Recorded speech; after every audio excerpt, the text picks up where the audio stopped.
Hello, everyone. Welcome to another episode of Matters That Matter. I'm Simran and I'm in conversation with my mentor, Susie Singh. So, Susie, we've often heard of physical hygiene, and that's mostly what is spoken about conventionally. So, what is this new term, emotional hygiene, and why is it important for us to practice? So, attending to our emotions in order to clean and clear them from our energy field so that they do not cause internal disturbance and ill health is what emotional hygiene is all about. Now, there are several reasons why doing this is so very important. And to fully appreciate that, I'll have to briefly talk about the human energy field. We're all familiar with the visible part of the energy field, which is the physical body. But there is four other subtle bodies besides this. There is an immediate body that mirrors the physical body. It's called the etheric double. Then there is the emotional body, the mental body, and the causal body. All suffering has its roots in either the causal, the mental, or the emotional body before it presents itself as disease in the physical body. And therefore, it is very important that just like we manage the hygiene of our physical body, we also attend to the mental, emotional, and causal hygiene. So, talking about the emotional hygiene specifically, if we do not attend to all of the trapped emotions that are in us, it tends to choke the life force current that is required for the organs in the body to function in a normal, healthy way, which then allows for our well-being and immunity of the body. So if we do not attend to these trapped emotions, they are going to start choking the life force energy field. We have less and less of that life force energy available for the proper functioning of the body organs, eventually leading to old age and disease.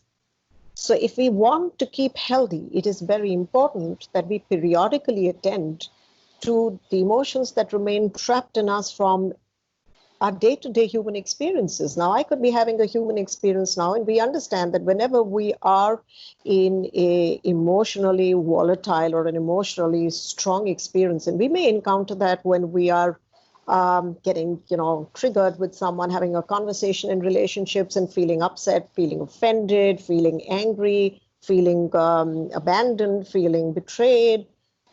There are so many times in the course of a normal human day that we encounter these difficult emotions.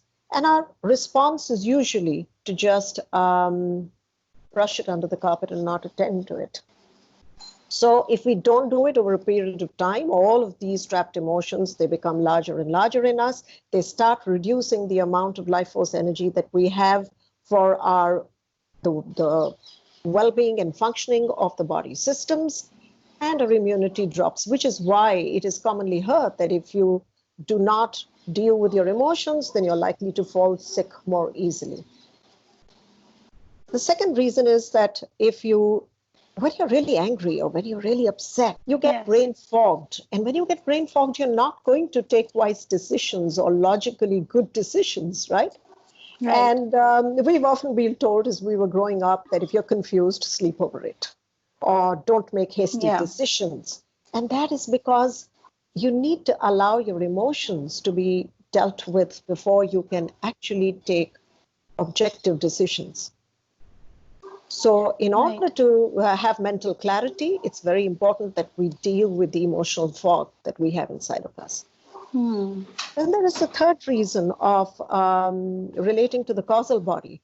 When I'm really angry, or if I'm feeling really jealous, or if I'm feeling vengeful, and I act out those emotions, or I act from that feeling, I'm likely to do things which are going to increase my karmic burden. And that karmic burden is then going to come back to me in the form of suffering so that I can wisen up about these things. There is a fourth reason. Very often we think that, we're terrified of difficult emotions. We don't want to feel them. And so we just think that if we suppress them or if we mute them, we'll brush them under the carpet, then we don't need to feel them. But what we don't understand is that we cannot selectively mute out only negative emotions. When we mute out the negative emotions, we shut down the emotional body, and we've also shut down the possibility for happiness, for joy, for excitement, for exhilaration, and all of those wonderful things and emotions that make life worth living are not being experienced by us. And so we start feeling that life is empty and meaningless, and we develop a sense of apathy towards life. Right.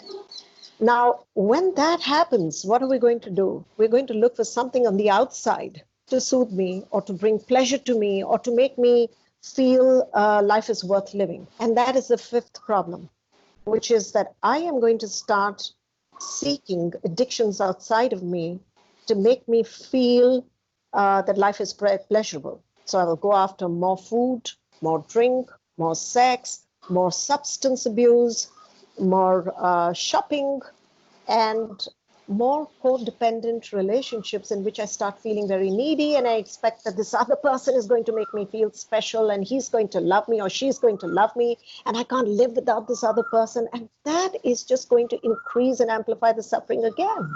And now there is a sixth and very, very important reason, which is all of those difficult emotions that I do not resolve, that I do not address in my lifetime, they are not going to end with me when I die. And a lot of people actually think that it will, but it doesn't. It passes on through the epigene as ancestral damage to be resolved by my children and my grandchildren and my progeny thereof. And the question we have to ask ourselves is that if I don't have the courage to really attend to my difficult emotions, do I want to leave this legacy for my progeny, for my kids and grandkids? Is that really fair? Or am I willing to take the responsibility to deal with everything that is inside of me today, that disturbs me, that I suffer from, and to actually practice emotional hygiene on a daily basis? Everything that upsets me on a daily basis, I attend to it, I clean it up, I go to bed peaceful, having brought myself back into my center, and I'm peaceful again, and not leave it for my kids. So you can see how very, very important. There are a handful of reasons, and these are the ones I can think of. But I'm sure as each one of you experiments with this, you may be able to come up with many more other reasons. So, first of all, I think one thing that we all have no idea about is that there is something known as the emotional body in us. We are never told this, it's never spoken about. That's new. And there are emotions that get trapped in this because we constantly hear things like time heals everything, or forget about it. And that is generally related to suppression. It's not actually releasing emotion, like you said. Yeah. So, Susie, how, if we have this emotional body and we can't see it like we can see our physical body, how can we get in touch with it? Just ask yourself those questions which help you get in touch with those emotions and to allow them. And once you get in touch with them, to breathe into them and to actively allow them to move out with your breath. And this is so powerful. When I have practiced this with people, with my clients, with my mentees, with my own family members, it is so powerful because within minutes of actively practicing this, something that is causing you intense anguish or suffering can move you back into a calm and tranquil state. No doubt it is difficult for a beginner, for someone who is just about to practice, but with each practice that you put in, you're going to get better and more skillful at it. And trust me, it works like magic. Right. So you also mentioned that we have something called the mental body, and the emotional body is separate from that. Yes. So because I think we definitely use our mental bodies more than we are aware of our emotional bodies. How does one who's beginning on this path differentiate between their mental body and their emotional body when they're trying to self-diagnose? Okay, so I think we'll take up the mental body discussion in another episode, but briefly to give you an indication, if there is a thought that is recurring in your mind, that is likely to be related to the mental body because it's the mental activity, it's the intellectual activity, it's this thinking, the belief systems that are there in the mental body. And each thought is going to give rise to a certain emotion in us So the emotion is more closely linked to a physical sensation in my body. If I bring my attention to the physical sensation of discomfort in my body and say, ask myself the question, what feeling is associated with this churning in my stomach? Or what feeling is associated with this clammy, sweaty feeling in my hands? Or why is my heartbeat so fast? I mean, what am I feeling? Why am I feeling this choking in my throat? And when do I normally feel this way? We'll be able to identify the feeling and tune into the feeling. Right. Okay. So we have to be aware first, bring our awareness to the sensation in the body if we Absolutely. want to get in touch with the emotional body. Yes. Great. I think that was very informative. A lot of new terms, a lot of new things for people to know. I hope you enjoyed this episode. Please write your questions down in the comment section if you have any, and we will see you soon.